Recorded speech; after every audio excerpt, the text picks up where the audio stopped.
Monsieur le Premier ministre, Monsieur Sidiki Kaba, je vais vous lire la déclaration liminaire relative à ce point de presse dont une partie est consacrée au partage de la position de notre parti par rapport à ce qu'il faut appeler désormais l'affaire Sonko Cour des comptes.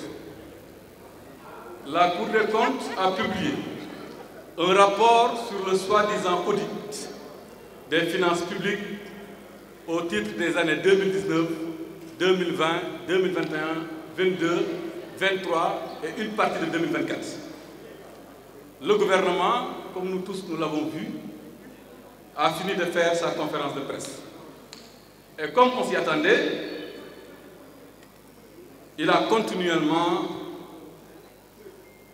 il s'est continuellement permis de se défausser sur le régime précédent. D'ailleurs, il s'agit pour nous d'un disque raillé, tellement les complaintes et les tentatives de justification de la chronique d'un échec annoncé se multiplient depuis le 2 avril 2024.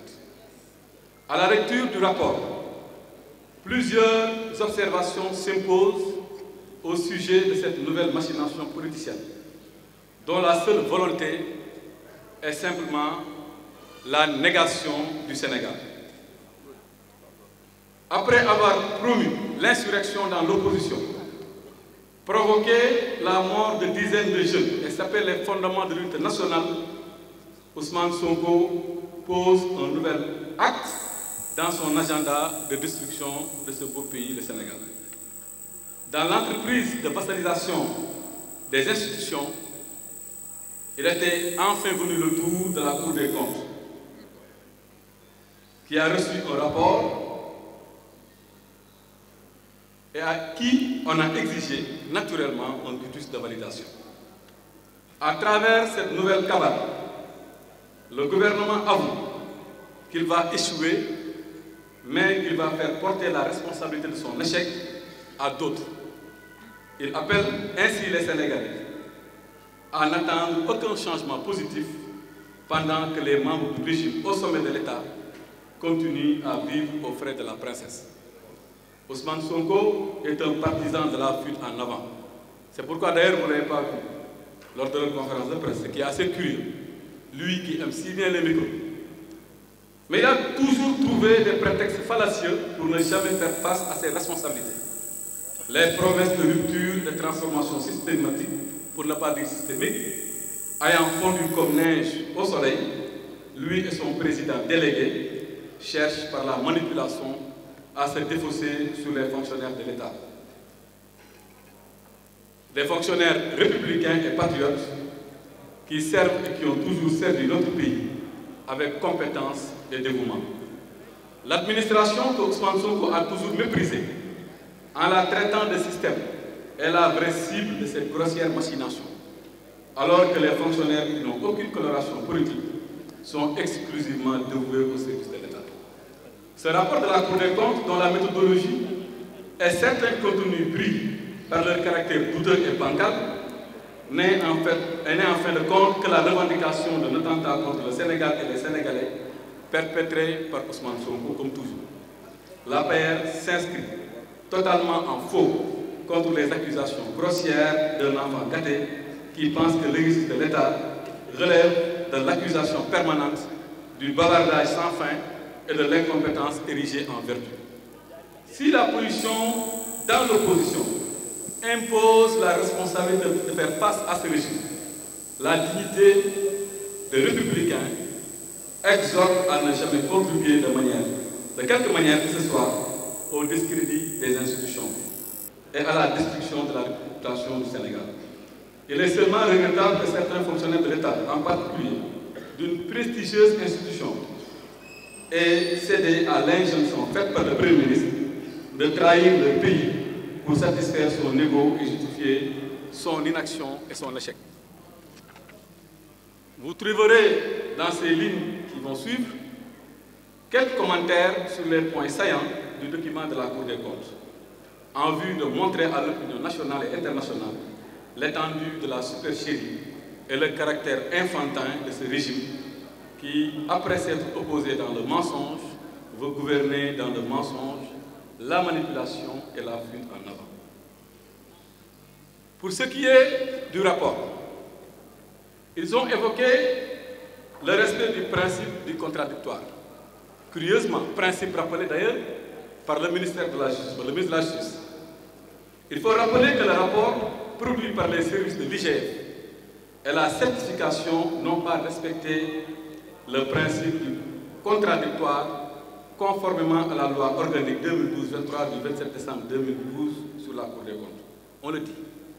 Ils n'ont pas du tout respecté le principe du contradictoire. D'autant plus qu'aucun ministre des Finances n'a été soumis à cet exercice, ce qui aurait pourtant permis d'apporter des éléments de réponse à certaines interpellations. Donc on vous informe que le ministre des Finances, Abdoulaye Daouda Diallo, qui pendant 42 mois a été ministre durant l'époque sous revue, n'a jamais vu ni le rapport de l'IGF, encore moins le pré-rapport de la Cour des comptes. Donc aucun respect du principe du contradictoire. Pour ce qui est du mandat de la Cour, il faudrait que les Sénégalais sachent que conformément à l'ordonnance 32-2024 CABFG en date du 30 septembre 2024, la composition de la mission a été fixée. Mais celle-ci, curieusement, a été modifiée quelques jours plus tard par une nouvelle ordonnance. C'est-à-dire que la Cour a pris une ordonnance pour fixer les composantes de la mission. Et curieusement, quelques jours après, elle s'est empressée à modifier la composition de cette mission. Pourquoi cette modification? Quelqu'un a-t-il été remplacé? La composition des membres de la mission a-t-elle été modifiée? Et si oui, pour quelle raison? La Cour a le devoir, au regard de l'impératif de transparence, de donner les motivations de cette révision.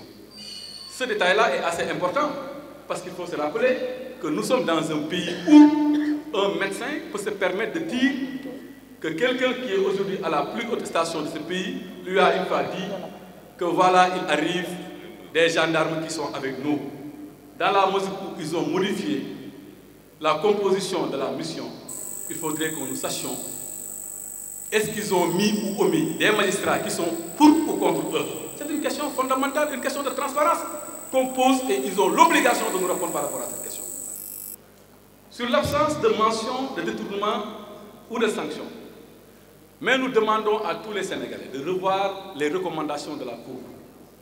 Aucunement dans les recommandations de la Cour, il n'est fait mention de cas de détournement, d'ouverture d'informations judiciaires, de traduction devant la Chambre de discipline financière ou même de remboursement. Aucun. Et nous défions tout un chacun de nous dire si une seule fois dans les recommandations, on a vu une fois discipline, information judiciaire, ministère de la Justice, etc. Maintenant, il importe de comprendre et de savoir par quelle alchimie l'actuel ministre de la Justice est arrivé, lui, à définir des catégories d'infractions et des personnes qui devront répondre devant les juridictions compétentes, en l'occurrence la Haute Cour de justice et le parquet financier. Par quelle alchimie? Où est-ce qu'il l'a trouvé? Qu'ils nous le disent. Aucunement dans le rapport. Je le dis encore et je le répète, il n'a fait mention de détournement ou bien de cas de remboursement ou même d'ouverture d'informations judiciaires. Et il est important aussi de rappeler aux Sénégalais que la Cour des comptes avait déjà certifié les rapports précédents. Pour rappel, la Cour des comptes, toute chambre réunie, avait validé les comptes de l'État à travers la certification des lois de règlement. Aujourd'hui, seule la Chambre des affaires budgétaires et financières, curieusement, remet en cause le travail conjoint de toutes les autres chambres. Rappelons qu'en matière de révision des comptes, la loi de règlement constitue le principal outil de contrôle du Parlement sur l'exécution des lois de finances initiales et rectificatives adoptées par l'Assemblée nationale. Et on dit ici, devant le peuple sénégalais, que toutes les lois de règlement, des années 2019 à 2021 ont été votées par le Parlement, mais après la certification de la Cour des comptes, donnant quitus au gouvernement, tandis que les lois de règlement de 2022 et de 2023 ont été déjà, elles aussi, certifiées par la Cour des comptes et transmises au Parlement par les soins de l'État du Sénégal. Sur un autre point que vous pouvez voir à la page 22, où on parle de dette extérieure. Vous savez, depuis qu'on a commencé à parler de cette affaire-là, il a été beaucoup question d'une partie importante de la dette extérieure qui normalement devrait faire partie des chiffres qui ont été cachés ou falsifiés.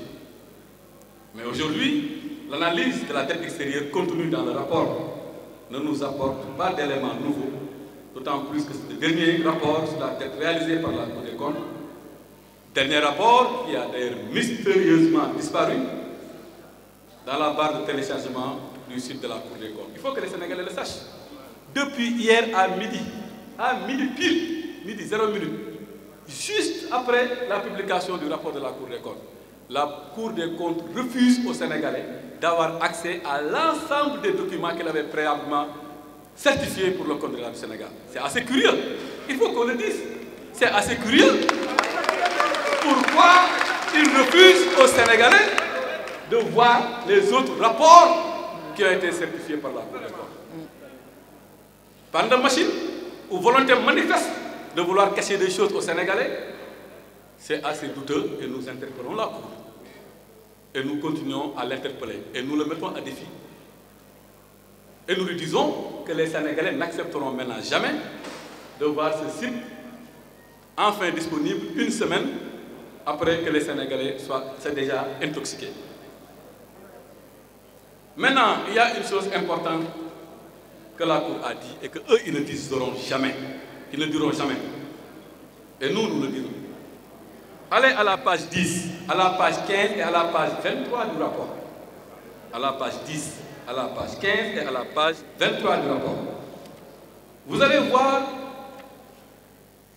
que le rapport élaboré et adopté par la Chambre des affaires administratives, budgétaires et financières de la Cour des comptes n'a émis aucune réserve majeure, aucune réserve concernant aussi bien les recettes de l'État, les dépenses du budget général et enfin les comptes spéciaux du Trésor.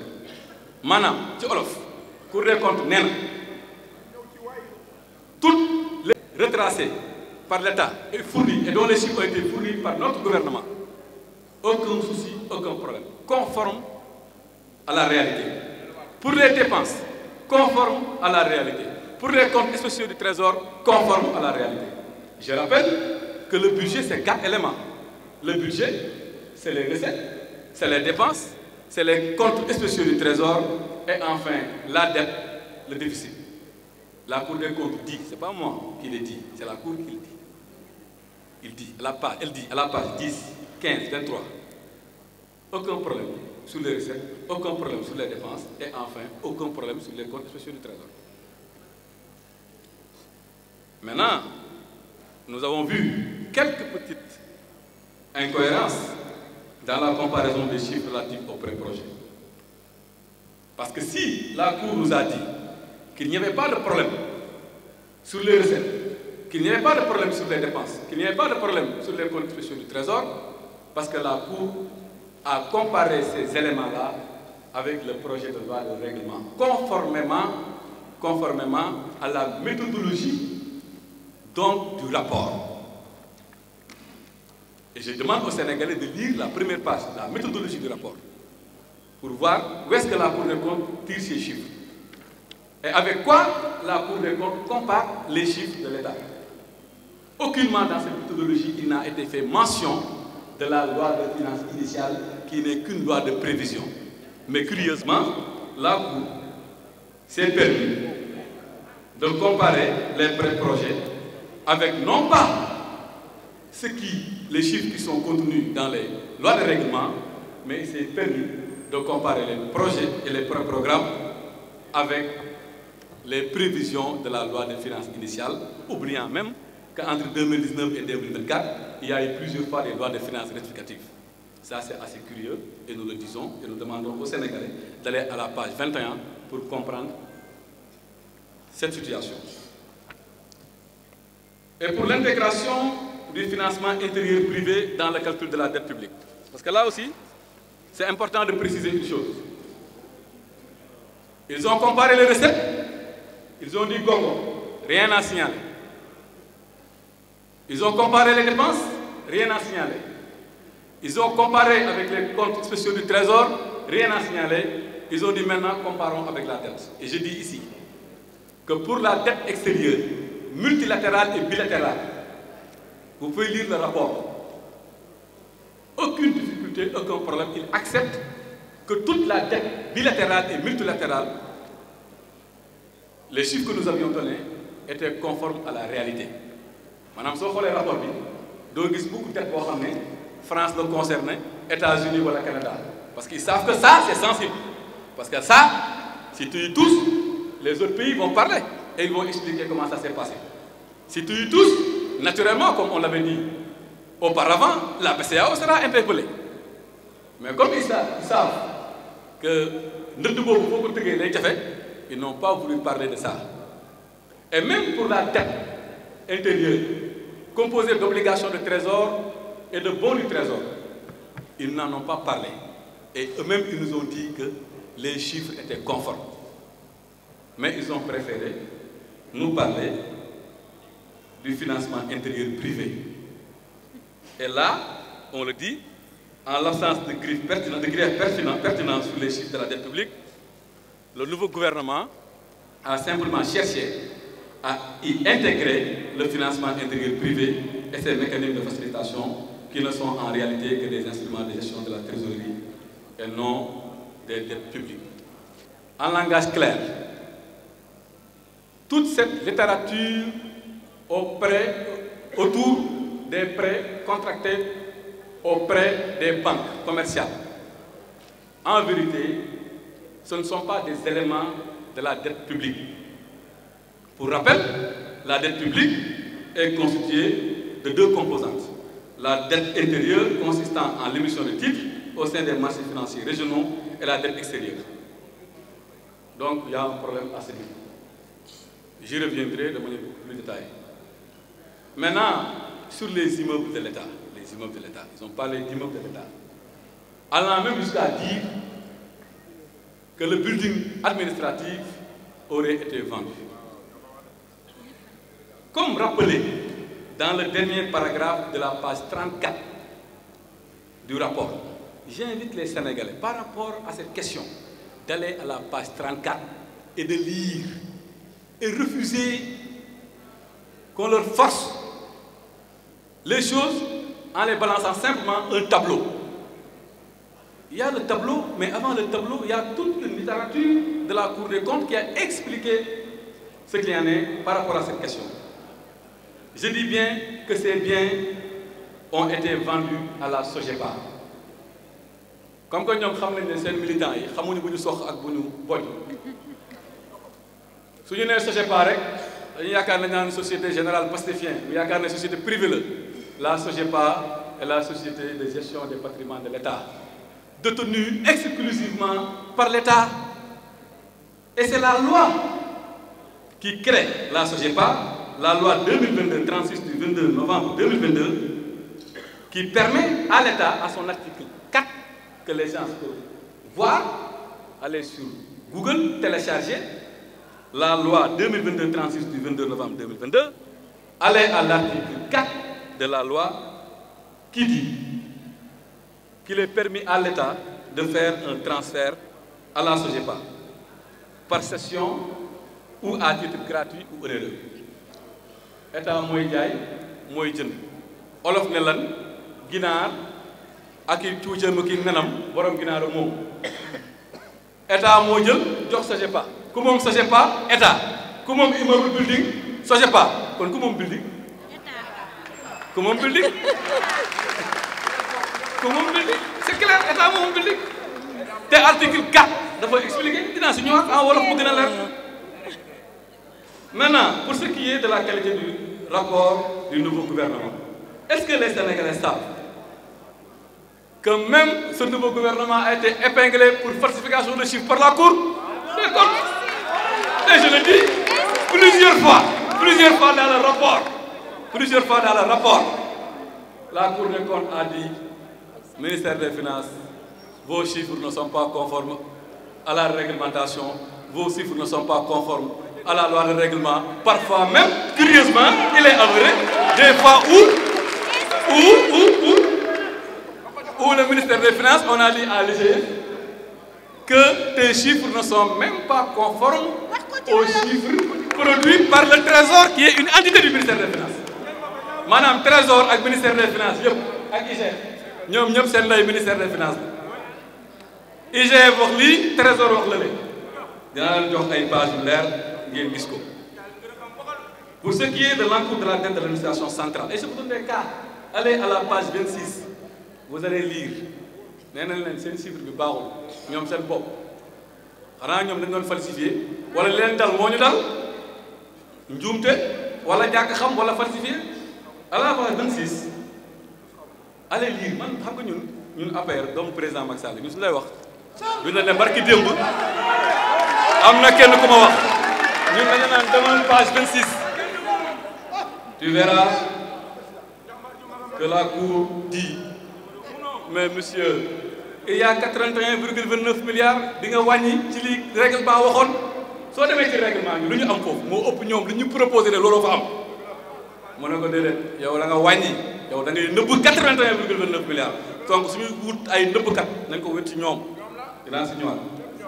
Et ça aussi c'est le cas pour ce qui est des disponibilités bancaires donc dinaa si ñëw de manière beaucoup plus ample mais aussi la dette garantie et enfin l'engagement de l'État vis-à-vis du secteur bancaire yooyu yëpp ay chiffres yu ñu nëbb la.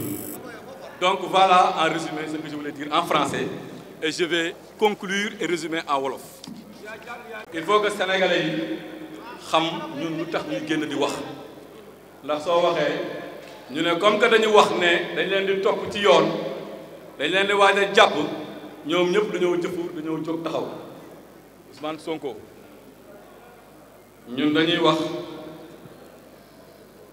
non pas parce que dañu ragal wala dañu tiit dañuy wax parce que ñetti affaire moo am bu njëkk bi mooy président Macky Sall la ñu yàq deram ñu àndoon ak moom bu liggéey bu réew ci réew mi ñëpp gis ko ñëpp seede ko mu nekk à l'international di toj àdduna comme lu ko xale yi di waxee di dem fi ñu mënul dem ñoom di dugg foo xam ne suñ fa duggee dañ naan mbokki fan ak yaay kan président di fa dugg nu ko neexee ñooñu nañ ko yàq deram comme que mu ngi dugg fu ñu mënta dugg nañ yàqu deram su ko defee dootul jarati dara fu mu demati rek ñu ne ko oui bonjour monsieur celui qui falsifie les chiffres ñun nii li nga xam ne ñoo nekk ay ndawam ñu ne duñu nangu loolu c'est pas parce que amatul décret bu mu ñu jox c'est pas parce que amatul responsabilité bu mu ñu jox moo tax ñuy daw res moo tax ñu jóg taxaw pour défendre le président de la République d'abord.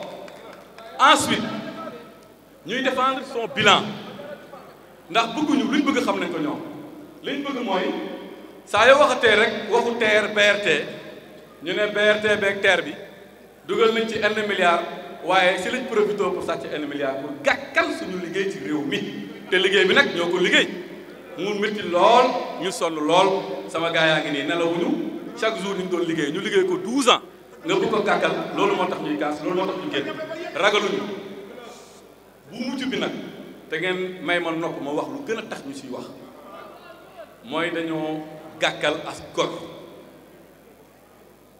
muy ndem si yàlla ci Moustapha Ba ñu mën a témoigner ci moom jàmbaar mën a témoigner ci moom liggéey ñun suñu bopp ñu bokkoon nag moom gouvernement xam pression yam doon daj Moustapha daanaka café la doon dundee liggéey mu métti lool mu bëgg Sénégal ñun ñii ministres yi su la jeunesse bi sonalee wala consul yi sonal la wala gendarmerie ak militaire yi sonal la wala waa intérieur sonal la nga dem fëgg ci dënnam fëgg ci buntam ne ko gaawal gaaw wutal mu solution pour sénégalais yaa ngi jooy mu yàgg ñu koo defal en conformité nag avec la loi et en conformité avec le règlement yàlla dogal bu ñuy sulli mbir mii mu ngi doon dund di wax ak ñun di échanger ak ñun ñun ñu am fullaak mat bu toll ni ñu ne ko mais Moustapha li ñuy wax nu mu demee yàlla may ñu bokkoon ci ñi nga xam ne jot nañoo wax li xew suñu toogul nag tey fii leeral lépp naroon na leeral su doon tudd tey suñ ko deful ñu ay gor suñ ko deful dinañ ko layoo ak moom Ousmane Sonko na menacé na xuuxalaate na rëppatalaate comme ni ko xale yi di waxee waaye ñun mënuñu tere wax ne li muy jéem a gàkkal gor soosu du dëgg du yoon te dañ ko defaan parce que suñu fekkee ne amuñu si dara sax ñu am suñu diggante jullit ak moroomu jullitam ak lim fi def yëpp mu génn àdduna tweet sax yéene wuñu ko ñu ñëw di yàq dara mais suñuy dund yàgg ànd ak moom dañu war a génn ñu leeral donc sénégalais yi yaakaar ne dañoo ragal ak ay kosaw yooyu moo tax ñuy wax lu tax ñuy wax ëpp na loolu te dëgg rek moo tax ñuy wax loolu nag moo tax ñu bëgg partager ak yéen yenn point yoo xam ne dafa nekk ci rapport bi comme ni ko waxee ci France dañoo ne rapport soo ko bëggee def da nga war a respecter le principe du contradictoire yaa jëloo dañ la war a jox parole nga wax ndax yaa jël wala jëwoo kan moo nekkoon ministre des finances sur les changements Abdoulaye Daouda Diallo pendant 42 mois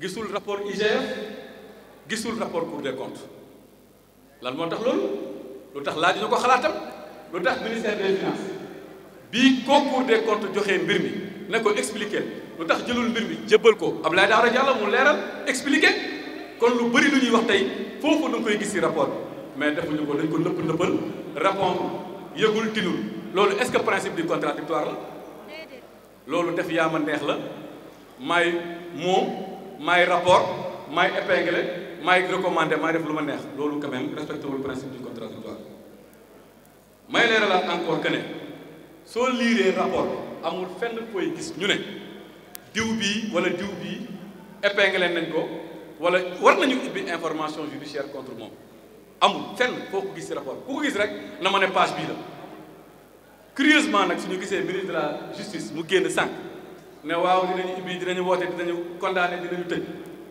ma koy laaj loolu ban partie lañ ko wax ci rapport bi ak fan lañ ko bind ci rapport bi ndax rapport bi lépp lu mu wax corriger renforcer rattacher moo tax ministre des finances l'a bien expliqué loolu aussi c'est un problème beneen bi il faut que sénégalais yi xam ne Cour des comptes bii ñuy wax yàgg naa certifier ay comptes yii ñu ko laaj ne ko xool ko ba mu ciy wax di ko léem ak a lippi sénégalais yépp nañ xam ne Cour des comptes certifié woon na ko daaw jéeg ak 2019 ak 2020 waaye sénégalais yi nañu xam ne dafa am lu xew Cour des comptes depuis démb ci midi seen site internet kenn mënu ci am accès lépp a disparaître loolu c'est assez curieux lan moo ko waral njuuj njaaj la wala lan moo tax ne jékki-jékki rek publier à 11h39 wala 11h59 minuit pile nga tëj site bi ne kenn du gisati mbir yi rapport yeneen yi lan la ñuy ragal suñu amee fit nañu publier yeneen rapport yi suñu gëmee li ñuy def nañu publier yeneen rapport yi su fekkee dañuy woote jubanti li gën a yomb mooy nañ publier yeneen rapport yi su fekkee ne surtout Cour des comptes dafa am problème mais surtout gouvernement bi amul problème nañ ko dugal surtout gouvernement bi ñu gis ko mais njuuj njaaj la ñu nekk di def beneen bi mooy il faut que ñëpp xam à la page 7 du rapport Cour des comptes dafa jël ordonnance maanaam dogal la jël le 30 septembre déggu leen baax li may wax le 30 septembre Cour des comptes dafa jël dogal ne diw bi ak diw bi ak diw bi ak diw bi laa tànn pour ñu def mission bi ñëpp ne bismillah ñëpp di xaar moins de 1 mois après 25 jours exactement après Cour des comptes changé dogal boobu génnee dugal yokk wàññi may poser nag une question ci réew moo xam ne dégg nañu benn médecin bu génn ne amoon na temps jamono Diomaye ci boppam ne ko ñu ngi ñëw waaye am nañ gendarme yu far si ñun moo tax nag lii du détail lu am solo la si ñun il faut que ñu leeral ni lan moo xew ba Cour des comptes changer la composition de la mission dafa am ku ñu génnee wala ku bëgg ñu génnee ko wala ku ñu dugal te waru ci woon bokk su fekkee ne jubal bi ak wax rek te yàlla tax ak bëgg leeral ñun samp nañ laaj boobu lan moo waral changement bi ci ñaari ordonnance yi nga xam ne ñoom la ñu jël c'est suspect leerul te ñun wóoluwuñu lañ fa def léegi nag day am solo ñu wax Cour des comptes lu mu wax xam nga tey soo jëlee budget ñetti composante la am dafa am lu tudd recette am lu tudd dépense am lu tudd comptes spéciaux du trésor am lu tudd dette publique Cour des comptes moo wax ci page 10 page 15 ak page 23 ñun ay page la ñuy joxe wax naa ko sànq ku fa dem da nga gis phrase bu ñu def ñu ne Cour des comptes nee na recette yi ko gouvernement bi jox c'est conforme aux chiffres yi ñu gis gongo aucune difficulté sur les recettes wax nañ nag ay problème bu rattachement ak yooyu mais ku xam comptabilité dëgg xam nga ne loolu c'est des dysfonctionnements mineurs ñu laaj Cour des comptes naka am dépense su président Macky Sall yi lu mu fonctionné ñu ne ko dépense yi gongo ñoom ñoo ko wax ñun waxuñu ko aucune difficulté sur les dépenses ñu ne ko mbaa compte spéciaux du trésor yi lépp jàmm par rapport ak chiffre mu ne benn falsification de chiffre amu ko lépp gongo lépp nice lépp jàmm ñu ne ko nag det yi nag mu ne waaw foofu nag laay jéem a dugal ay affaire yu ci bopp pour det yi nag dañuy leeral Sénégalais det dafa am ñaari det dafa am dette extérieure ak dette intérieure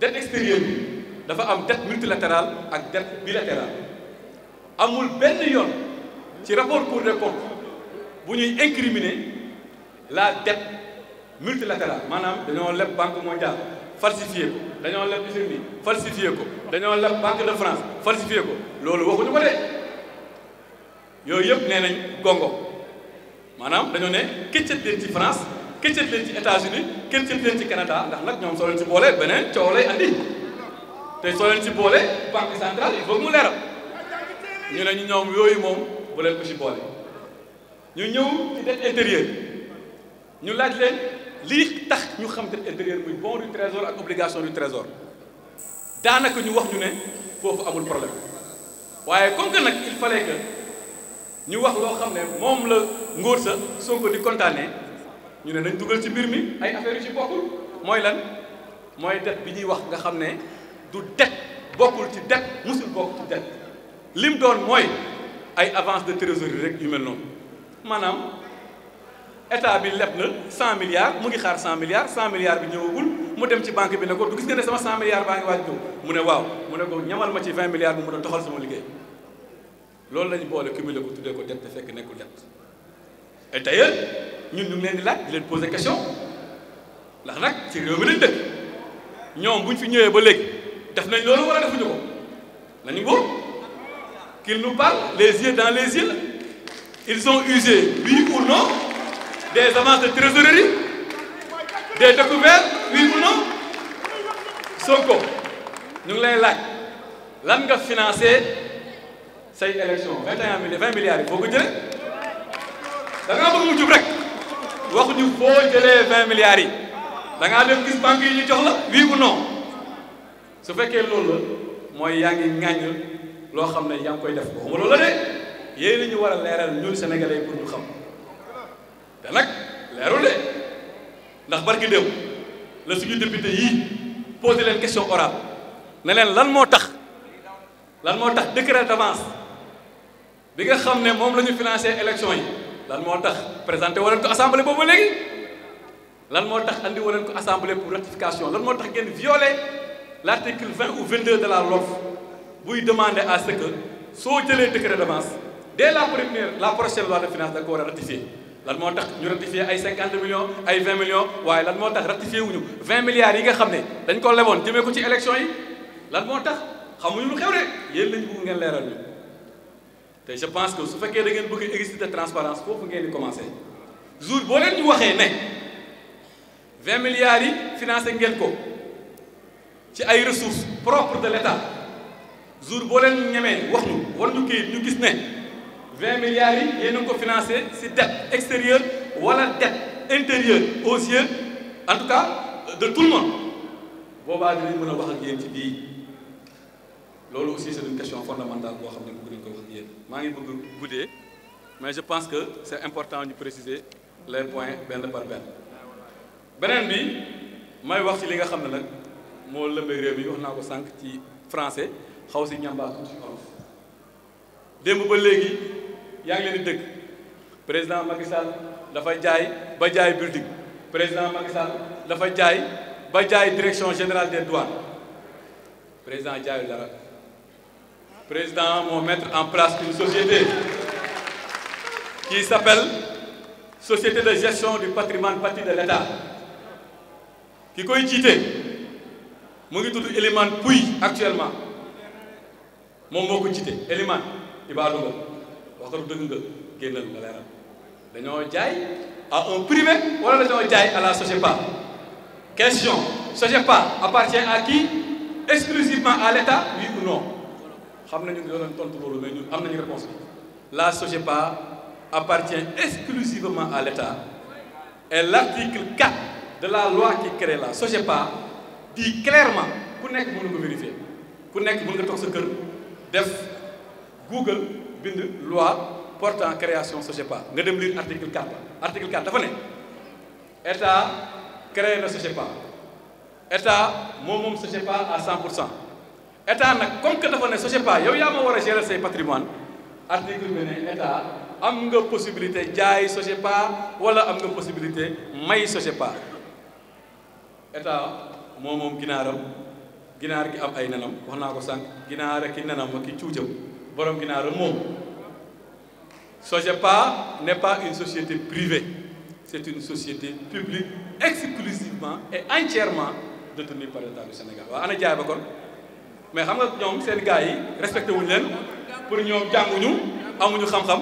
ñu ne xam nga soo waxee SOGEPA rek su la neexee sax nga définir ko comme société générale pastefien su ko defee ñu ne privé moo ko moom ñu ne Macky Sall ay privé la jël jox affaire bi su ko defee mu am confusion léegi fi may terminer nag mooy wax naa ko sànq Cour des comptes nag gis nañu ci rapport ay parti yoo xam ne dafa ne gouvernement sa rapport bi nga présenté baaxul de sa chiffre yi baaxul soo demee page 26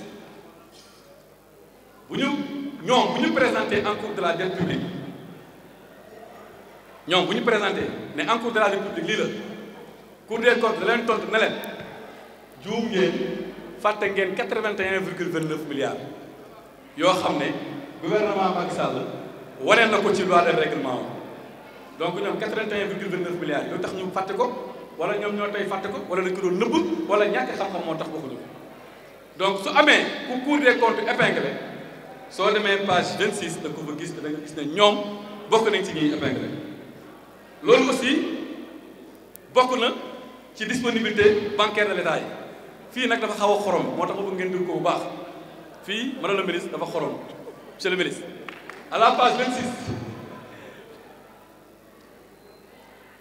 gars yi dañ leen ne yéen ci compte commercial yi nga xam ne moom ngeen fi fekk Macky Sall la bàyyi leen ko fa ñaata ngeen fa fekk gars yi ne 173,6 milliards la ko fekk gars yi ko wax de ñun du ma ne Macky Sall la waxoon naa ko sànq foo koy fekk page 26 ku nekk mun na ko xool Cour da leen laaj ne leen Macky Sall la bàyyi ci compte commercial yi ñaata la ñoom ñu ne 173,6 milliards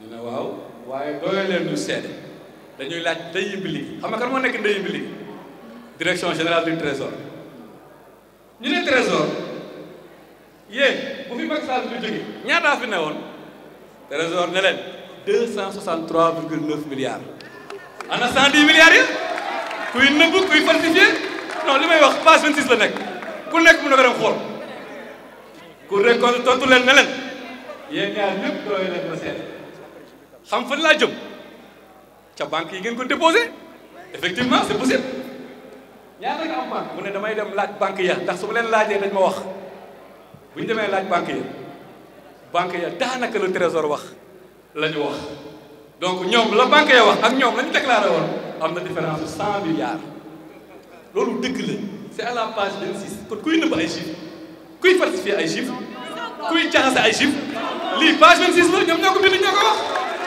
donc kuy wër nëbbkatu chiffre wala sàcckatu chiffre wala falsifikatu chiffre yaakaar naa su lañu leen rawee ñoom dootoo gisati falsificateur de chiffre te lu may wax encore une fois j'insiste page 26 tout un nombre de sénégalais mën na ko dem xool drapeau blanc gars yi ne leen naa baal gars yi mais fi may terminer nag mooy dette garantie bi aussi ils ont fait la même chose dette garantie Cour des comptes ñoom ñoo wax Cour des comptes ne leen ñun suñuy dette garantie 535 milliards la ñoom ñoo ko wax de seen rapport bi vérifiable où à la page 36 képp ku dem ci rapport bi demal page 36 ñoom ñoo ñëw ne dette garantie yi ñu fi fekk 536 milliards ñu ne déedéet dooy leen ñu seede de kan la ñuy laaj ñu dem laaj les autres services du ministère des finances ak les services du ministère de l'économie ñooñu jox leen les vrais chiffres ne leen 2265 milliards moo fi nekk moo tax mu bëgg nag dëgg-dëgg ñoom ñu wax ñu ñoom fan lañ doon jëlee seeni chiffres sur quelle base ñoom lañ defee seen rapport ñoom su fekkee ne seeni propre service ñoo leen di contredire seeni propre service ñoom ñoo leen di contredire soo demee page 36 les mêmes services du ministère des finances bu leen Cour des comptes poser question ñoom ñoo contredire le service du ministère des finances qui s'appelle IGF. À quel service se fier? À l'IGF ou aux autres? Donc sooy wër kuy nëbb ay chiffres yaakaar naa xam nga foo koy jëlee et loolu aussi wax naa ko sànq ci financement dette bi nga xam ne engagement bi moom la am ak vis-à-vis du secteur bancaire. Donc en résumé voilà les points yi nga xam ne bëggoon nañ ko soulever. L'exercice a été un peu complexe et un peu difficile parce que dafa xaw a technique léeg-léeg mais fi ñuy terminer nag mooy ñu ngi leen di appeler à un débat serein, à un débat sérieux affaire yi nañ ko teg ci yoon nañ ñëw ñu débat ak ñoom point par point wax ak ñoom ci xam-xam mais non pas ci saaga wax ak ñoom ñoo fi waxoon ay gatsa ñu fekk leen ci nag ba mu mat sëkk mu saf ndax jamono boobu masa dañ doon woote léegi nag gatsa dindi la ñu woote gatsa intellectuel bisimilah ñun ndaw président Macky Sall yi lu ñu daw gatsa dindi ragal la ñu gatsa dindi soo amee xam-xam ñëwal ñu wax ñu wan dëgg bu ñu voilà mon message, je vous remercie. Merci beaucoup. Vraiment, je ne sais pas qu'est-ce que je vais dire après le brillant exposé du ministre Pape Malick Ndour. yow de Pape Malick Ndour ku xam football ak ku xamul football buñ la nee Mbappé rek defe naa jàngee tas nañu foofu machallah il va falloir faire preuve de beaucoup de pédagogie pour parler après Pape Malick Ndour. Vraiment félicitations monsieur le ministre. Cela dit, je voudrais qu'on sache quel est le format de cette sortie publique. Cette conférence, certains ont dit, elle a été organisée par l'APR. Mais vous allez constater les personnalités qui sont là au Présidium. Vous verrez le ministre Mamadou Talla, vous verrez le ministre Mansour Faye, vous verrez le ministre Moussa Baldé, vous verrez le ministre Data Mbaye Ndiaye, vous verrez le ministre Alioune Ndoye, bien évidemment le premier ministre Sidiki Kaba, le ministre Pape Malick Ndour, vous verrez le ministre El Hadji Manioum, vous verrez le ministre Abdoulaye Seydou Sow. Vous allez voir le groupe parlementaire Takku Wallu Sénégal, l'honorable député Farba Ngom,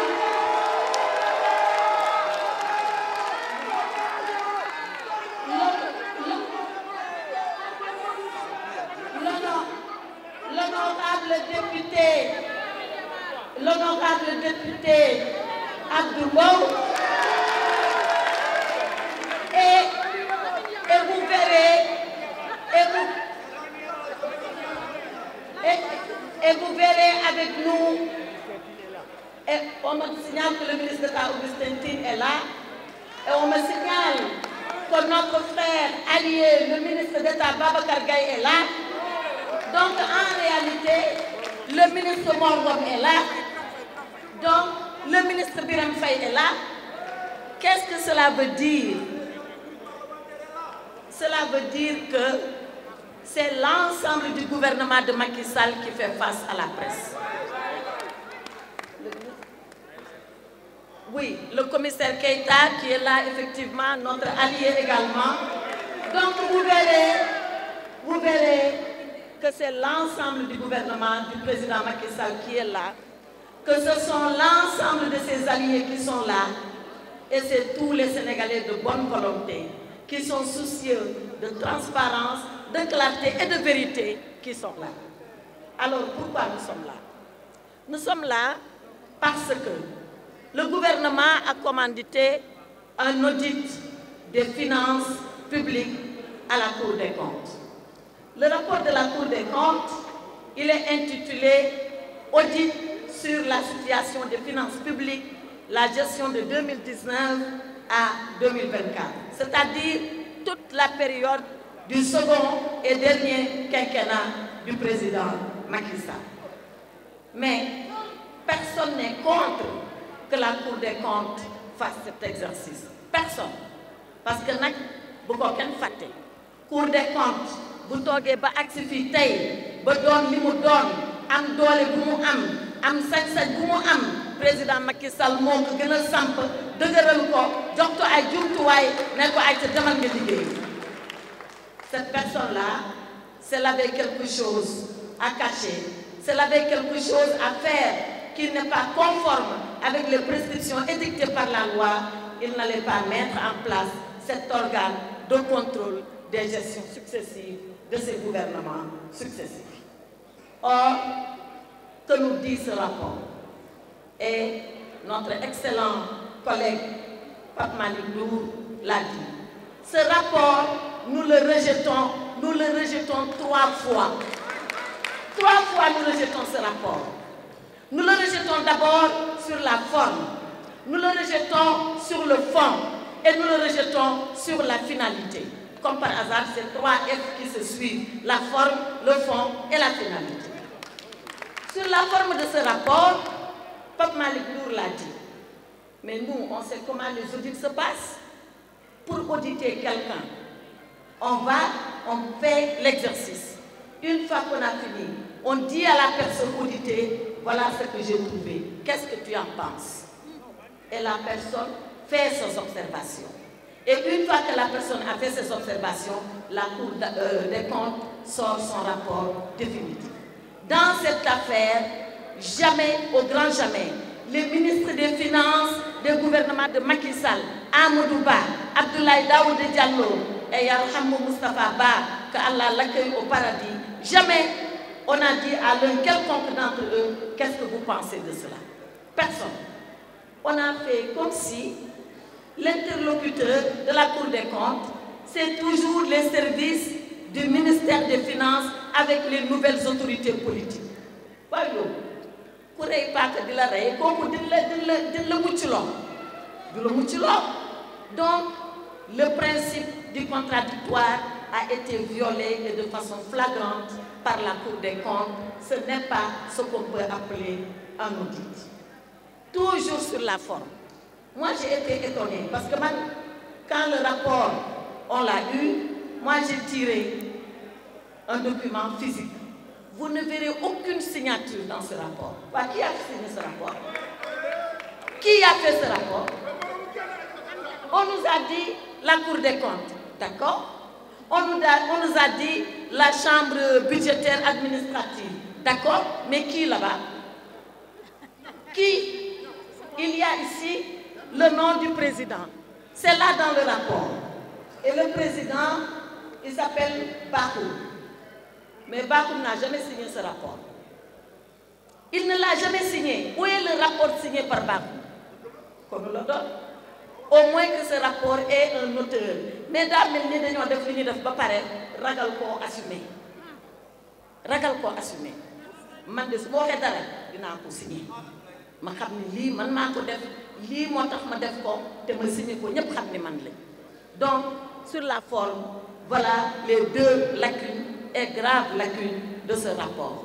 On ne sait pas qui a fait ce rapport, on ne sait pas qui l'a signé, qui revendique la paternité de ce rapport, paternité juridique, je veux dire, et on n'a pas respecté le principe du contradictoire. Si c'est ça un audit, il y a meilleur et il y a mieux que cela. Mais ce n'est pas seulement ça. Je vous avais dit qu'on rejette ce rapport sur la forme et qu'on va le rejeter aussi sur le fond. Sur le fond, la chose pour moi la plus grave, mais vraiment la plus grave, c'est que la Cour des comptes, elle vient auditer la gestion ou les gestions de 2019 à 2024. Mais qu'est-ce qu'elle audite, la Cour des comptes? Qu'est-ce qu'elle fait? Elle le dit elle-même, c'est à la page 8 de son rapport.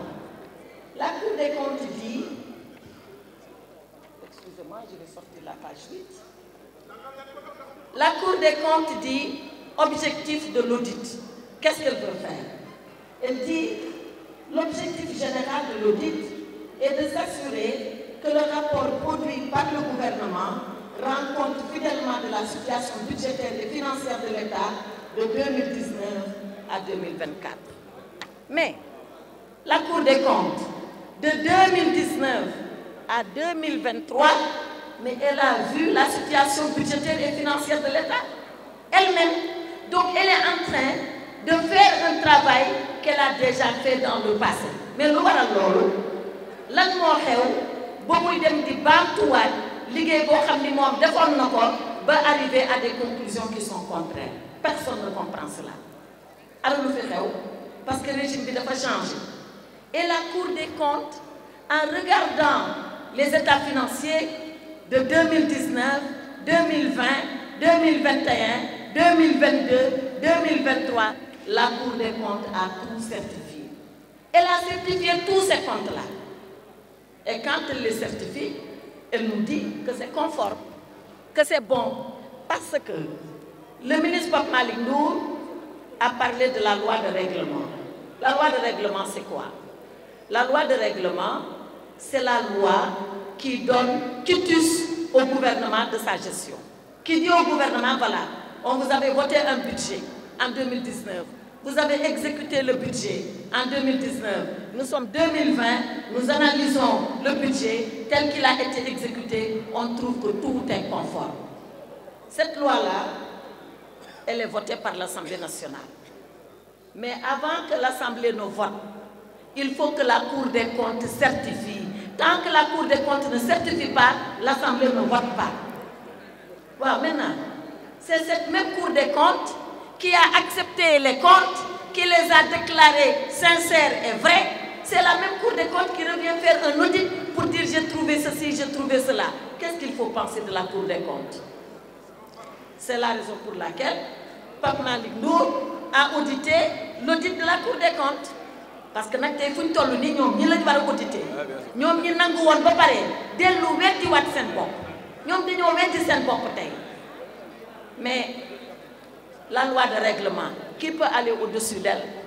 Moi, la question juridique que je me pose est qu'une fois que la loi de règlement est votée, est-ce qu'un audit peut revenir sur les dispositions de la loi de règlement? On connaît quand même la hiérarchie des normes. Une loi qui est votée, xanaa ñu abrogé comme ñoom abrogé moo xew nag lu ne ñoxor njaay ñu ne dañuy abrogé léegi est-ce que au Sénégal ils vont abroger les lois de règlement?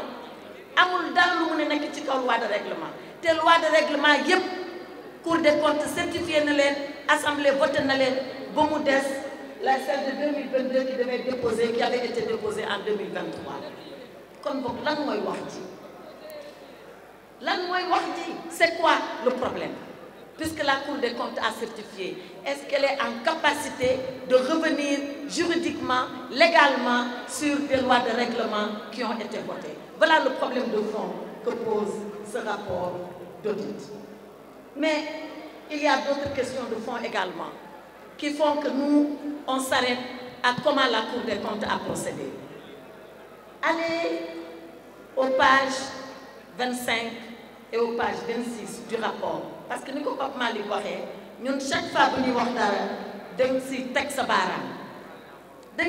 baaraam page 25 la Cour des comptes est en train de dire voilà des DAT que le Trésor public avait constitué. DAT, c'est des dépôts à terme. Et la Cour des comptes reproche au gouvernement d'avoir démobilisé ces DAT. Et il dit ils ont utilisé l'argent. Mais comment ils ont utilisé l'argent? Où cet argent est passé? La Cour des comptes ne le dit pas. dafa mel ni ñoom dañu ñëw tamaate dëmm te duñu wax affaire bi naka la demee ak fu mu jaar ak nu mu mel ba ngay mën duur baaraam nga tam kii dëmm. Mais ce n'est pas une façon de faire. Ce n'est pas une façon sérieuse de travailler. On a connu la Cour des comptes beaucoup plus rigoureuse que ce qui a été fait dans cette affaire.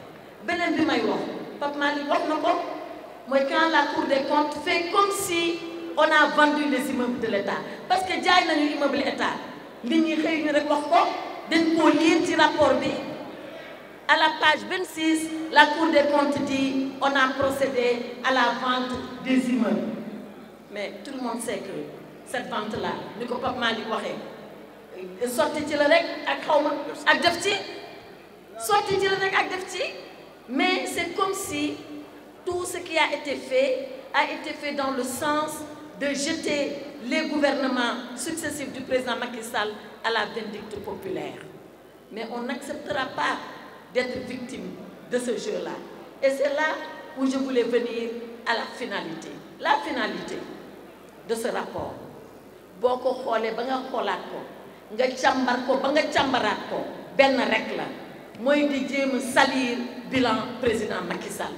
Bilan boobu nag ñun ñi toog fii yépp ñoo ànd ak moom liggéey ko te duñu nangu mukk kuy salir bilan boobu duñ ko nangu ndax ñoom lu ñuy bañ ñoom dinañ ko gis de di xëy suba di gis bilan président Macky Sall di xëy suba di gis li fi président Macky Sall defoon di xëy suba di dugg ci BRT di xëy suba di dugg ci TER di xëy suba di jaar autoroute di xëy suba di dem aéroport di xëy suba di xëy suba di xëy suba loolu la ñu bañ loolu la yàlla dogal nag te kenn mënu ci dara moo tax ñu ne kon nag léegi foo làmb daj président Macky Sall ci Sénégal foo làmb daj ko léegi dañuy fexe nag ba loolu denc fi looloo tax nag ils ont voulu profiter de ce contexte difficile parce que nag réew mi metti na de ku wax nag ak ku noppi xam nga ni réew mi metti na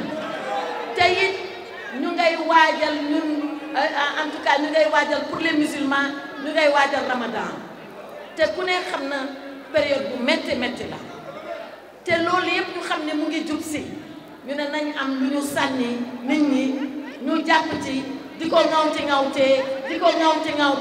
ba ñun ñu may ñu jàmm. C'est en fait ça la finalité de ce rapport. Et voilà pourquoi ce rapport sort maintenant. Voilà même pourquoi il sort l'avant-veille où notre camarade, l'honorable Farba Ngom, est convoqué par le juge. loolu yëpp ñun xam nañ ko xam nga problème bi lan la ñun xam nañ nguur xam nañ opposition ñoom bu dee xam nañ opposition ñu ngi soog a bëgg a xam nguur nañ jàng te noppi ndax jàng nag àndul ak ay wax àndul ak ay coow ndax coow li la finalité pour en revenir que dans ce contexte difficile ils ont eu le prétexte de sortir un texte aux allures de réquisitoire contre le régime de Macky Sall, mais le réquisitoire il va s'effondrer aussi rapidement que les accusations sont gratuites. C'est parce que l'accusation elle est gratuite que le réquisitoire va s'effondrer. Et le ministre Pape Malick l'a dit, waa léegi on va inventer un délit sans délinquant. Ils vont dire il y a des délits mais il n'y a pas de délinquant. Ana délinquant yi fii amul fenn fu ñu ko tudd. Donc loolu lañ bëgg indi fii ci Sénégal duñ ko mës a nangu. Maintenant quand même ce rapport a fait des dégâts. Il a fait des dégâts et il a fait des victimes. Les victimes nag du ñun donte am na fu ñuy bokkee ci victimes yi xam nga victime yi ñan la première victime c'est la Cour des comptes. Cour des comptes bi nga xam ni ak fi ñu ko tegoon ak niñ ko fonke woon ak niñ ko daan ormalee Cour des comptes musul génnee rapport boo ko daan di sax da ngay lox parce que kenn musul xalaat di weddi li Cour des comptes wax bu leen tey bi Sénégal doone Sénégal ba léegi ñu teg rapport Cour des comptes publiquement ñu weddi lu Cour bi c'est la première fois dans l'histoire du Sénégal. Donc avec ce rapport, la Cour des comptes s'est tirée une véritable balle dans le pied. Jamais waru woon def li. La deuxième victime, c'est l'État du Sénégal, pauvre État du Sénégal. Ak ni ñu ko xamee woon avec ses hauts fonctionnaires qui sont des agents déterminés, courageux, dévoués. ñoom xamuñu sax politique lu muy dox. Bu Senghor toogee ñu ànd ak moom liggéey bu Abdou Diouf ñëwee ñu ànd ak moom liggéey bu Ablaye Wade toogee ñu ànd ak moom liggéey bu Macky Sall nekkee ñu ànd ak moom liggéey ñu xaar ba léegi ñoom ci seen bopp ñuy bëgg administration di weddi boppam ñuy tuumaal ay hauts fonctionnaires de l'État. Ça l'État va en payer le prix et il a commencé maa ngi leen déglu sànq ñu naan oui on a dit qu'on a dégradé la note du Sénégal aha kañ.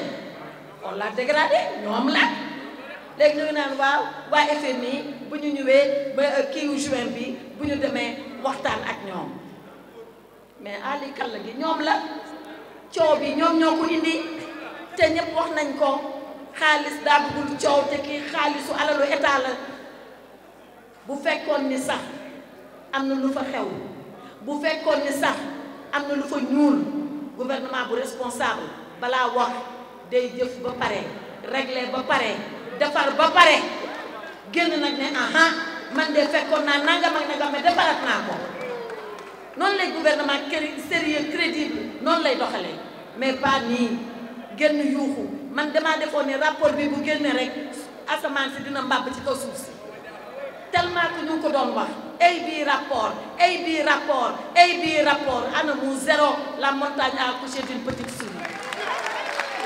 C'est ça qui se passe avec ce rapport. Donc, l'État va être victime en un certain sens. La troisième victime, qui est même la première victime, c'est le peuple sénégalais. Pauvre peuple sénégalais. Un peuple si digne, un peuple si courageux, un peuple qui s'est levé un matin du 24 mars, qui a dit, moi, peuple du Sénégal, j'ai décidé de confier mon sort à ce régime. Et voilà à peine 10 mois où est-ce que nous en sommes. 10 mois, voilà où est-ce que nous en sommes. Et je ne le souhaite pas. Je souhaite qu'il rectifie pendant qu'il est encore temps de pouvoir rectifier.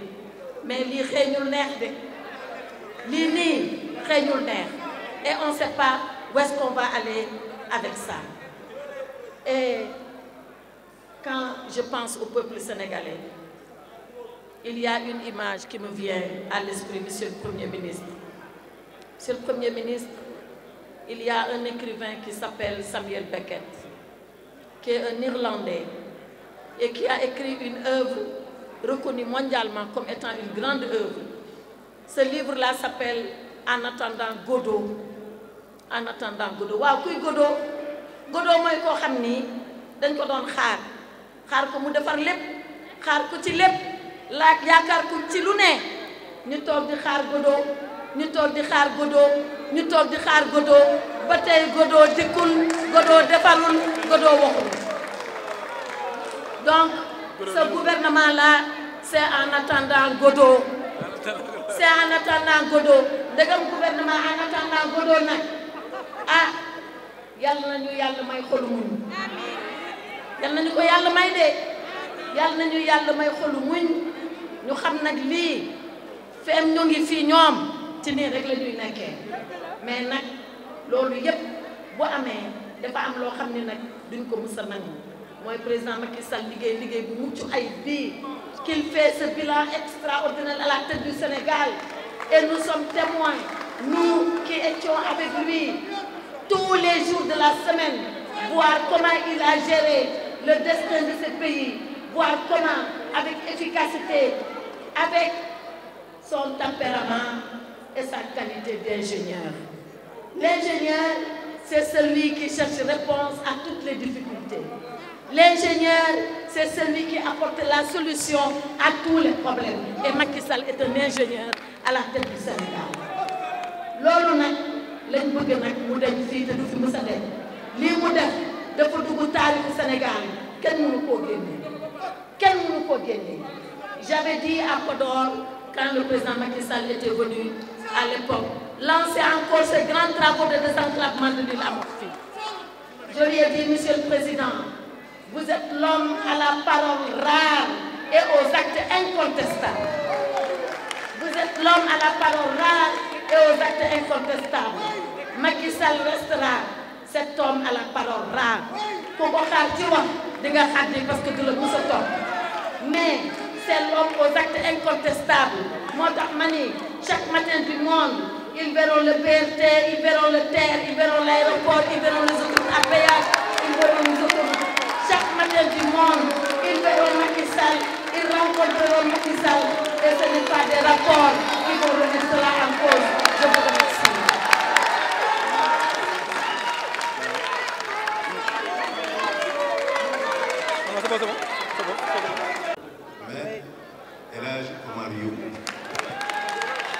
Je vous remercie, Monsieur le Premier ministre, Mesdames, Messieurs la presse, chers camarades, chers frères, chers alliés.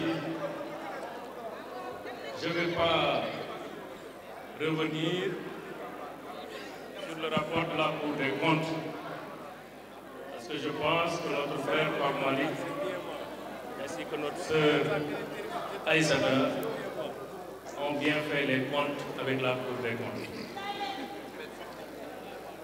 Je voudrais juste répondre à une interpellation d'Aïssata. Quel est le sort des lois de règlement qui ont été prises, votées, adoptées par l'Assemblée nationale par rapport à ces rapports?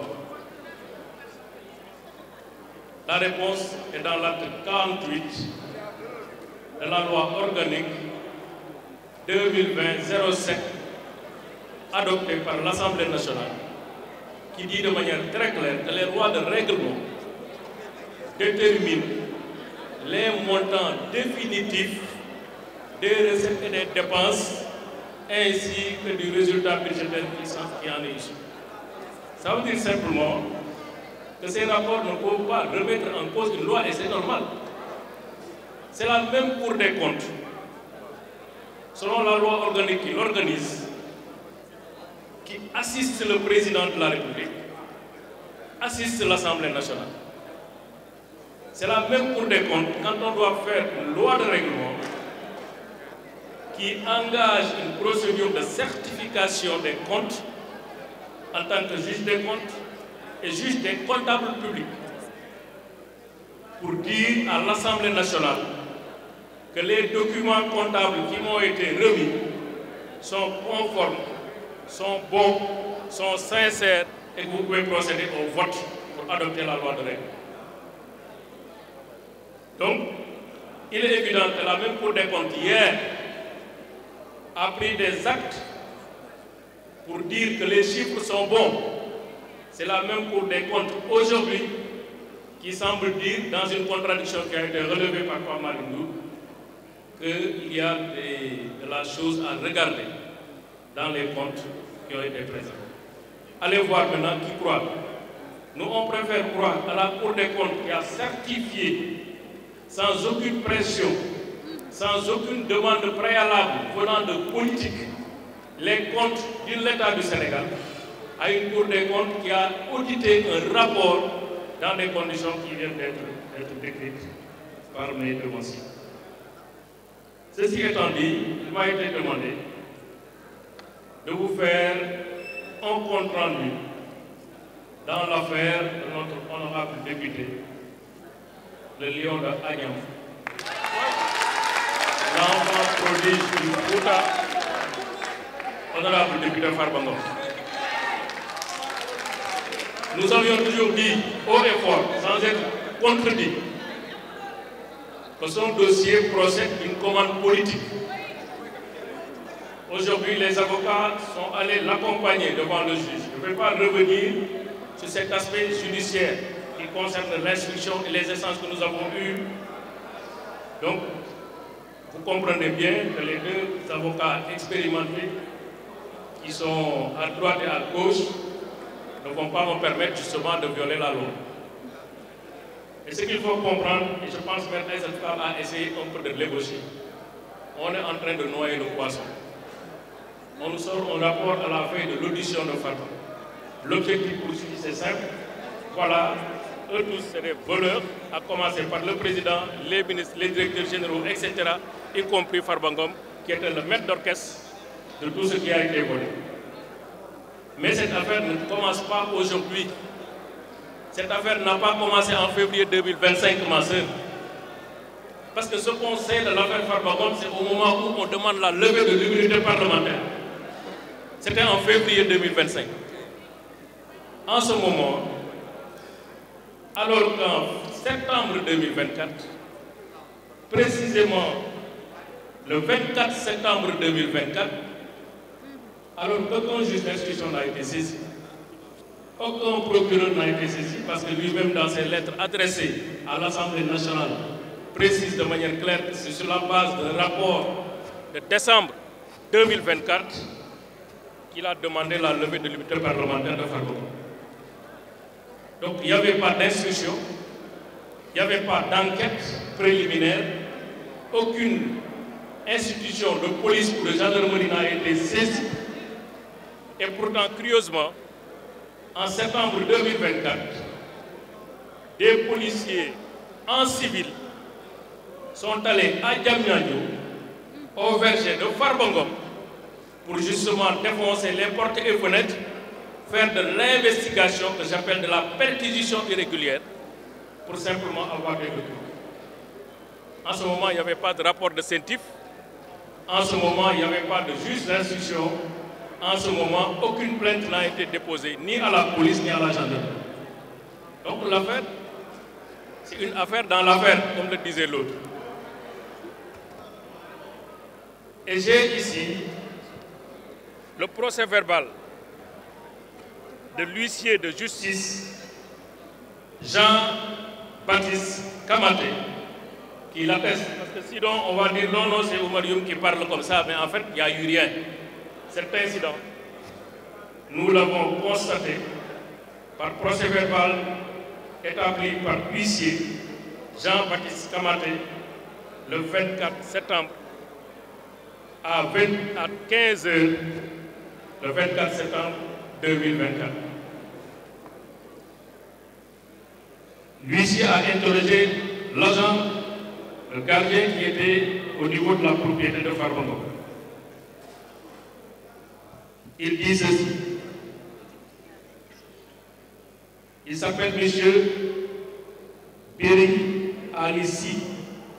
Il déclare, je le cite, vers 15 h, des agents en civil,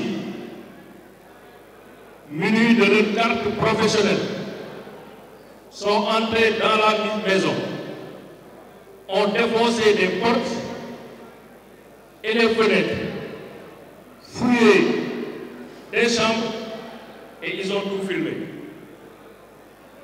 Le rapport, le procès verbal, il y a des photographies qui montrent les incidents. Farba Ngom avait déposé une plainte par le canal de ses conseils. À ce jour, personne n'est capable de nous dire qui avait envoyé ces agents de police en civil au domicile de Farba Ngom. La justice que nous connaissons, pour laquelle nous sommes des militants, est une justice élégante, courtoise, prévenante dans sa démarche. La justice n'agit jamais par surprise. Une vraie justice, et qui parle de la justice politique, elle n'agit jamais de cette sorte. Donc c'est en septembre 2024 que les choses avaient commencé. L'étape qui a suivi, c'était quelle étape? Farba Ngom engagé dans une bataille électorale à mobiliser sa région, ses parents, ses amis et ses frères pour le triomphe de notre camp et de son camp. Durant la campagne électorale, au mois de novembre 2024, le Premier ministre, candidat, tête de liste de la coalition Pastef, est passé à Agnam. Certainement, il n'a pas vu ce qu'il avait l'habitude de voir durant sa promenade. Il n'a vu personne. Il n'a pas été accueilli. Il a été frustré par l'accueil qui lui a été réservé par Fouta. Il a dit de manière claire, audible, que Farba Ngom, qui est le patron politique de Matam, ça c'est la dernière campagne. Et il a dit aussi que moi, en tant que Premier ministre, si je demande au ministre de la Justice, si je demande au ministre de l'Intérieur jàppale diw dañu ko war a jàpp parce que ministre yooyu nekkuñu ay professionnels. Ministre yooyu ils n'agissent pas au nom de la République, ils agissent au nom et pour le compte d'un seul homme qui s'appelle Ousmane Sonko. loolu mooy dëgg. moo tax ñun yàgg nañu wax ne Farba Ngom cible Ousmane Sonko la te ciblewul Farba Ngom noonu rek xam na diggante Farba Ngom ak président Macky Sall, xam na cofeel bi am ci seen diggante. soo mënul jot ci président Macky Sall da ngay jéem a xool lu koy metti jaar ci Farba Ngom bi nga xam ne boo ko laalee dafay mel ni laal nga Macky, boo ko laalee laal nga parti bi, laal nga APR, boo ko laalee laal nga Sénégal, boo ko laalee laal nga Fouta. mu ne xaaral ma jàpp Farba Ngom. yàgg nañu wax aussi, et ça on l'a dit haut et fort, que jusqu'au moment où l'Assemblée nationale procédait à la levée de l'immunité parlementaire de Farba Ngom, Farba Ngom lui-même ne savait pas qu'est-ce qu'on lui reproche. L'Assemblée nationale elle-même qui a procédé à la levée de l'immunité parlementaire ne savait pas ce qu'on pouvait reprocher à Farba Ngom.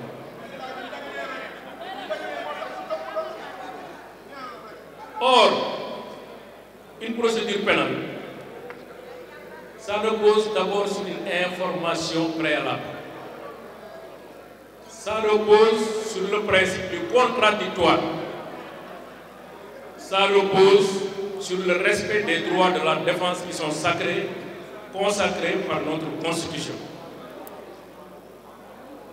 mooy nit ki bu ñu koy topp ci mbir moom ci boppam dafa war a xam ni ñu koy topp, parce que mënoo organiser sa défense su dee yow li ñu lay topp xamuloo.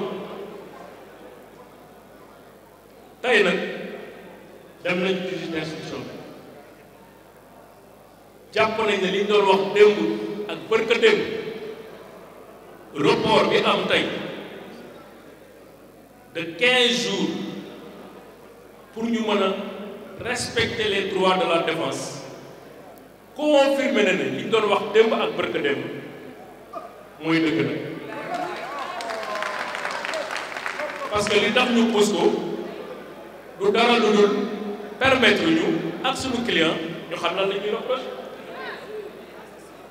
xanaa justice yi gën a expertise yi ci monde bi justice martiale sax même bu dee dañuy tappale ya am lu ñu la liiral am lu ñu la tuumaal nga mën ci teg baaraam au moins même bu dee du dëgg. mais dans le dossier jusqu'au moment où je vous parlais il y avait absolument rien. Farba Ngom lui-même n'était pas capable de dire ce qu'on lui reproche de manière claire. Mais heureusement am nga wolof ñaa defa ne sàcc tama yomb na mais fan nga koy tëggee ak loo mun ci wax mënuñu fexe en vertu des lois solides de notre République pertinentes du code de procédure pénale et du code pénal mënuñu fexe ba principe du contradictoire dañu ko respecté te nag justice moom kenn du ko jëw kenn dañuy teg ay dossiers yu leer ay borom xam-xam tiim ko ay borom xel tiim ko ba nga xam ne juge yi moom xam naa mën nga conditionner ñëpp mën nga dicter sa pouvoir ñëpp mën nga sax demander parquet mu def loo xam ne ni waru ko def parce que ci dossier bii parquet def na loo xam ne waru ko def. Article 66 loi uniforme bi nga xam ne moom moo créé tout ce qui est blanchiment d'argent. L'article 66 dit de manière claire que quand le procureur de la République est saisi d'un dossier, d'un rapport de la CENTIF, le procureur de la République doit immédiatement transmettre le dossier et saisir le juge d'instruction. Est-ce que fii loolu la def au lieu de saisir le juge d'instruction parce que loi uniforme boobu mayu la nga def leneen immédiatement ñëpp ku jàngul France sax xam nga lan mooy immédiatement mooy boo koy jot li nga ci war a def te loolu dong nga ci war a def mooy saisir le juge d'instruction mais comme xam nañ ne dossier bu demee ci juge d'instruction juge boobu c'est un juge indépendant kenn mënu ko sanctionner kenn mënu ko wax lii ngay def par force bu demoon si moom balaa muy def levée immunité parlementaire wala mu koy demander dafay saisir soit par délégation judiciaire police wala gendarmerie ñu enquêtal ko ba pare parce que loolu mooy li yoon loolu mooy li yenu maanaam mais ñoom moom bëgg nañ gaawantu humilier Farba toroxal ko boole ko ci ndëpp bi nga xam moom la ñuy def ku yëngatu rek ñu ne la sàcc na ku yëngatu ñu ne la yaa defoon lii ku yëngatu ñu ne la demal wuy ji police ak nit loolu la ñu bëgg a def Farba mais nag yéene néeg la borom aussi fan.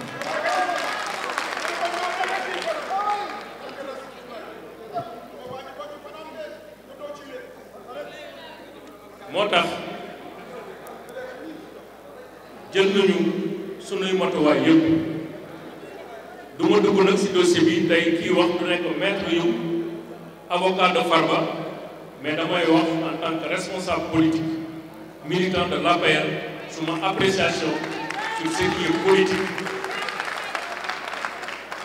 Parti bi mobiliser nañu mais nag gën leen mobiliser gën leen taxaw parce que bu jàpp ne lii Farba Ngom rek lañ koy def wala da nga am problème ak Farba Ngom wala non bi ma nekkee ci parti bi moo ma xañoon lii wala moo defoon lii yaa ngi nax sa bopp Olof Njaay ne la lii raam ci ñag bi la jëm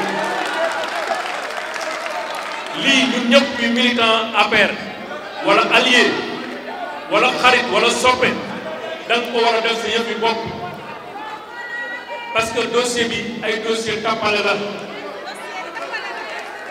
dossier yàq der la dossier ji nit yàq suturaam yàq deram yàqal ko àddinaam loolu la ñu bëgg li leen koy war mooy bu doon nit ñi wax yëpp dëgg la Farba Ngom dafa am xaalis yu bari 125 milliards la ñu wax yu jaar ci ay comptes parquet jël dossier bi instruction war a am mais lan moo nekkati place ci enquête fiscale ci ay société Farba Ngom li nga def ci enquête fiscale mun nañ ko def ci enquête instruction mais acharnement boobu commencé le 24 septembre 2024 acharnement boobu ba léegi ci la ñu nekk mooy acharnement procédural dañuy multiplier lépp pour que Farba Ngom ñu asphyxier wu ñu étouffer wu nangu ay oto tëj ay compte bancaire am ba nga xam dootul amati xaalis du mu am lu mu dundee loolu lañ bëgg mais ñi xam dëgg waxal yàlla yëpp xam nañ ne Farba Ngom ñun ñii man 2012 laa ko xam bi ñu koy xam ci biir APR Farba Ngom mu ngeen alalam ak sutura yàlla bu ko may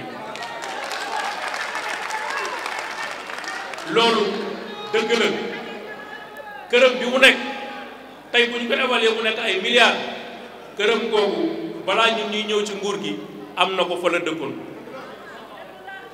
kon ñun li ñu bëgg mooy ñu xam ne suñu waree ci taxaw coono Farba Ngom politiquement jàppale nekk bouclier aar ko def li ñu war a def ba ñëpp xam ne lii ñu ko bëgg a defal Sénégal ak koru Sénégal bi ñu ko accepté loolu mooy mission bi nga xam ne parti bi ak allié parti bi ak képp kuy bëgg président de la République bëgg Macky Sall moom nga war a taxawee. tey nag rafetlu naa taxawaay bu baax a baax surtout de la jeunesse mais aussi des amis de Matam te li ñu taxaw may def un appel aux autorités policières et judiciaires juróomi xale yi ñu téye di leen yóbbu di leen jàpp garde à vue ci ñoo xam ne sàccuñu fennuñu saagawuñu sànniwuñu xeer dañu taxaw pour apporter leur soutien fraternel à Farba Ngom maa ngi ñaan ñooñu wax dëgg yàlla defuñu dara dañ leen bàyyi ñu indi seen dëkk dañu boobee ko woon seen frère tey wax dëgg yàlla bu ñu woo police nag da nga jóg say mbokk jóg ñu ñëw ñaanal la ñi mën la xool bët yërmande xool la bët yërmande surtout li ñuy tuumaal Farba Ngom te dara du ci dëgg wax dëgg yàlla dafa rëy blanchiment d'argent xam ngeen blanchiment de capitaux mooy maanaam dañoo jël xaalis ci compte public di ko weexal xam nga xaalis bu ñuul la ñuy weexal or ba léegi fi may wax kenn xamul kan moo dem ca compte trésor yi jël fa xaalis di ko jox Farba Ngom kooku kan la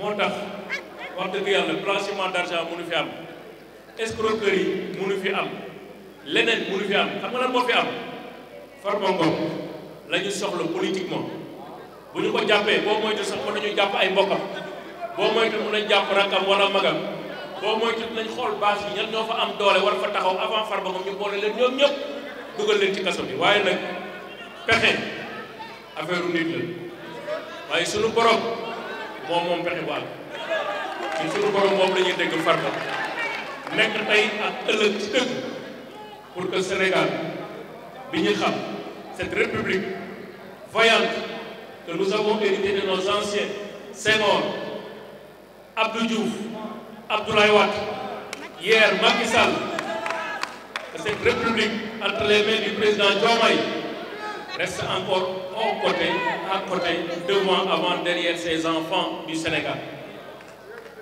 Moi, nous xeexee affaire politique pour éliminer des adversaires politiques. La judicialisation des conflits politiques est une démarche abjecte qu'il faut rejeter. te li ñu gis fii mooy la justice politique fi ñu commencé wax naa leen ko li ñuy def mooy bi ñu jëlee pouvoir bi dañu commencé changer ay juges. juges yi nga xam ne dañ fi nekkoon di liggéey ñu remplacer leen jël seeni propre juges teg leen fa ñu bëgg nañu nekk ut ay rapport yu bees parce que CENTIF xanaa duñu ma ne liñ doon def 2019 fu ñu nekkoon 2020 CENTIF fan la nekkoon pourquoi ñu xaar ba 2024 di génne rapport ci loo xam ne jàpp nañ ne 2019 2020 2021 pour la procureur de la République fan la nekkoon déclaration de soupçon yi kañ lañ ko def rapport yooyu kañ lañ ko def kon ñun du ñu ay xale opposition nag dafa baax ci république opposition bu dëgër dafa baax ci république parce que comme ni ko Pape Malick Ndour waxee ñun du ñu saaga du ñu xaste du ñu gatsa di taal li nga xam ne ñoo ko defar tey TER ñoo ko defar duñu ko taal BRT Macky Sall moo ko defar duñu ko taal autoroute yi Macky Sall moo ko defar duñu ko taal waaye nag kaay leen ñu toog jàkkaarloo ñi ngeen xalaat seeni borom xam-xam bu ñu dee juróom ci sunu biir ñu def débat public pendant 10 heures de temps li ñuy leeral li ñu war ko leeral ñu naan loolu laa moom di leen wax di leen sant di leen gërëm asalaamaaleykum